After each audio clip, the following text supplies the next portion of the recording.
All right, guys, so the next graph we have is this cubic root function. So once again, I want you to check this graph by plugging in points and then comparing the results to what you see in your graphing calculator. So I see here that I'm going to be taking a cubic root of x. So I'm specifically going to pick values I know are perfect cubic operations. So I'm going to do -8, -1, 0, 1, and 8, and see what that output becomes. So if I plug in -8, that's going to give me -2 when I take the cubic root. Times 1/2 will give me -1, minus 4 will give me -5. If I plug in -1, cubic root that'll also be -1, times 0.5 is -0.5, minus 4 more is going to be -0.5. If I plug in 0, this whole first term will become 0. 0 minus 4 is -4. With 1, cubic root of 1 is 1, times 0.5 is 1/2. 1/2 minus 4 is going to be minus 3.5. And then last up with 8, I'll have 2. And then 2 times 0.5 is 1. 1 minus 4 will be -3. So now I've got some values to plot. -8 and then down to -5 is right here. -1 and -4.5 is right about here. 0 and -4 is right here. Then 1 and -3.5 is right here. And 8 and -3 is right here. So if I go to sketch this shape out, I'm going to have this kind of slightly stretched out S right there. Now if you go back to your notes and you find the regular cubic root function, you should see that the graph looks something like this. Let me just copy down the points that we used before, and you can check them out in your notes and see how they compare. So there are really two different changes that happened from this graph. So one change occurred because of the 0.5 that's out in front. So instead of a vertical stretch, we had a vertical shrink. So the graph just became a little bit less expanded where the curve happens. So you can see there's kind of more of a slope right here than there is right here in the blue graph. And then we also had a vertical shift or a vertical translation down by 4 units because the graph was originally centered right at 0 and now it's down centered at -4. So that's our graph, and again, go ahead and check that in your calculator so you know that you can produce the same graph by hand by plotting points and also by going to your y equals. Now for the domain and range of a cubic function, these are easier than square root functions because the domain here, I can plug in any x. There is no restrictions on what you can plug into an odd valued root, so a cubic root. And then my range is also going to go from -infinity to +infinity because this function is going to extend on forever in both directions. So it's going to cover every y value. So that's all of our section 6.5 material. We just need to do square roots, cubic roots, figure out how they can shift around, and then identify domain and range for both. Next up, we've got some inverse functions. And with inverse functions, if we're given an equation, we need to be able to find the inverse. Then we need to confirm we have the right inverse, and we need to know how the original function and the inverse relate graphically. Last topic for this section is just we need to know when functions don't have inverses. So if we want to be able to see an equation and say, okay, this function is going to have an inverse and this function is not. So first up, we've got a linear equation. And this says find the inverse for y equals 2x plus 1. So what I'm going to do to solve is switch my variables so that I have x equals 2y plus 1, and then I want to get y by itself.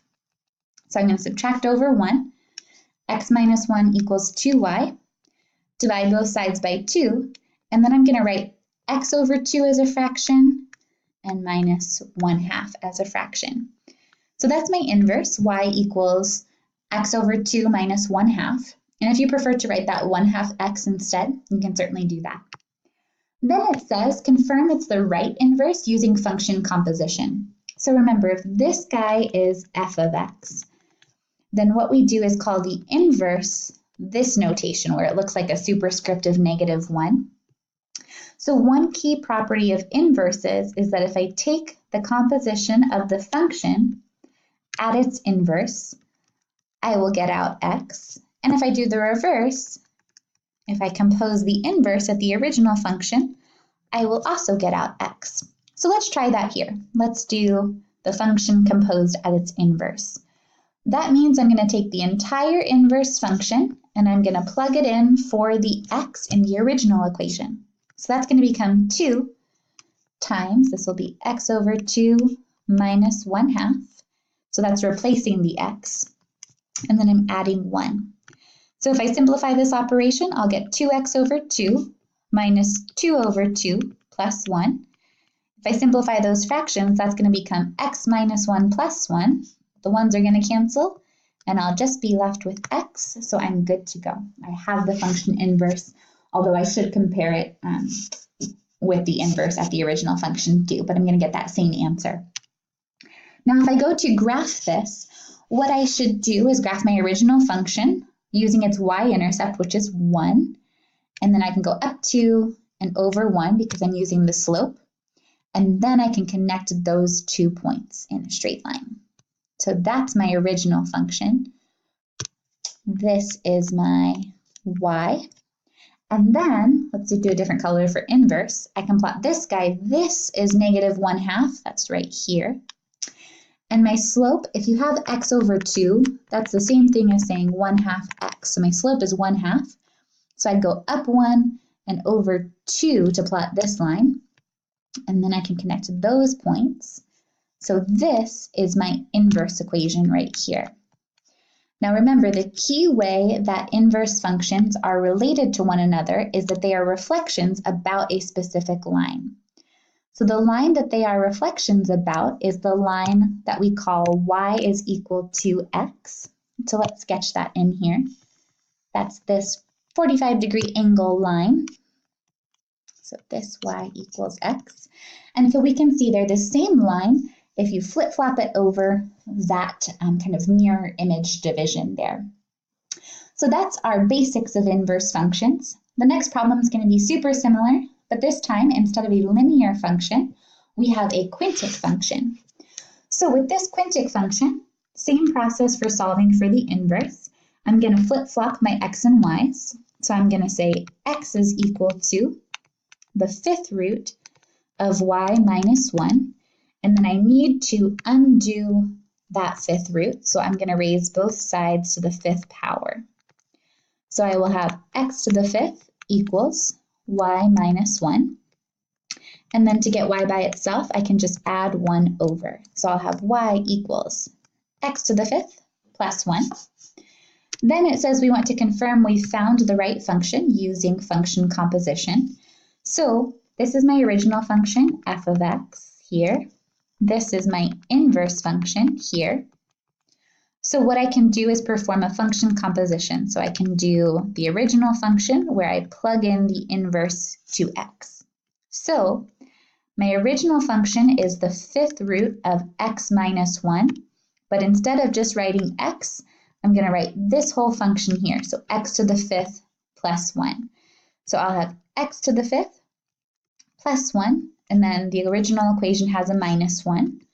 So the ones are going to go away, and I'll have the fifth root of x to the fifth, which is just going to be regular old x. That checks out. That's the result we're looking for from inverse functions. Then we want to go ahead and graph both of our functions, and you can do this one of two ways. You can plug this into your graphing calculator and plot points, or you can pick 4 to 5 points to plot out and see what the shape is going to look like. So for the sake of time, I'm going to go ahead and use my graphing calculator to see what this shape is going to look like. And I'm going to plot the quintic root first. So when I do that, my general shape, and again, this isn't going to be perfect, but this is just going to be what these graphs basics look like. And then my x to the fifth plus 1, that function, just the general trend, not perfect point plotting, is going to look something like this. So we should still see that nice mirror image relationship across the y equals x line. So if I plot right along here, I can see that these are essentially the same graph if they were flipped across this line, here. So those are my inverse functions for a linear equation and for a higher power equation like a fifth or a seventh power, whatever degree we're interested in. The last topic from inverse functions is that we want to be able to recognize when different operations don't have a true inverse. So for instance here, we're given the equation y equals x squared plus 1. So if you plot this function using your graphing calculator or using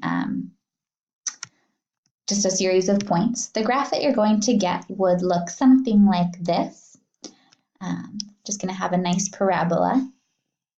If I just look at that shape. So remember, there's a test when it comes to inverse functions called the horizontal line test.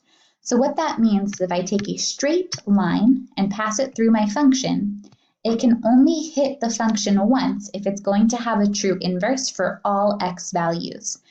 This hits my function twice. So this fails the horizontal line test.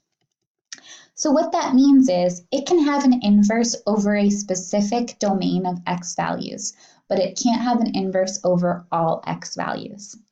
The reason that that happens is if you think about the process for finding an inverse function, what we do is we flip our variables. So I would call this x equals y squared minus 1. And then I would try to solve to get y, but I have x plus 1 equals y squared. And then to try to get y by itself, I would take the square root of x plus 1. But that's really two different functions. That's a plus or minus. So one of those functions is going to look something like this for my positive values. So for the positive values, I could have a true function, and then correspondingly, I could have a set for negative x values. But I'm stuck in that I can't have one true inverse function for an even valued exponent like this. So that one does not have a true inverse. Then we're going to get to section 6.3. So this is some function operations and composition, and this is back in the material that you've already seen once on a quiz. So this is something that you really want to go back to that green quiz that you took last week and see where you made some mistakes. So that way you can do even better on that material on the exam. So we're going to do function operations, addition, subtraction, multiplication, division, and then we're also going to do our composition work. So we've got two functions here. F of x equals 2x minus 1, and g of x equals x squared plus 3.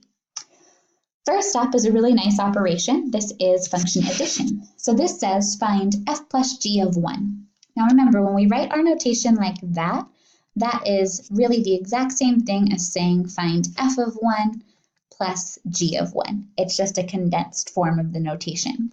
So if I find f of 1, I'm just going to plug 1 in for x. So I've got 2 times 1 minus 1.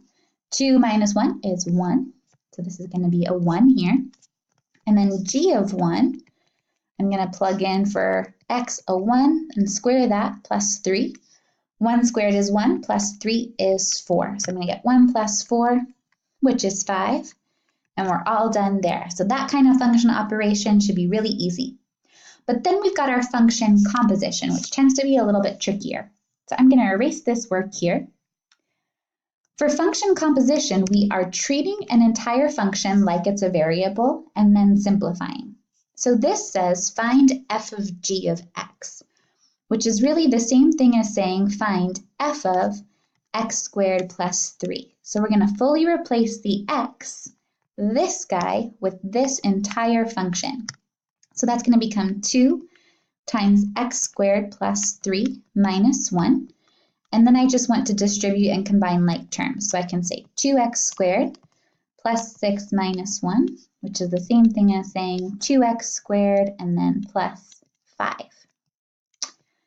Now I need to do some function composition at a specific point. So my next problem says find f of g of 4. So I have two options for finding that. One is I already found f of g of x up above. So I can just plug 4 in here and get 2 times 4 squared plus 5, which is going to be 2 times 16 plus 5, which is going to be 32 plus 5, which is going to be 37. So that's one option. The other option is to first find g of 4.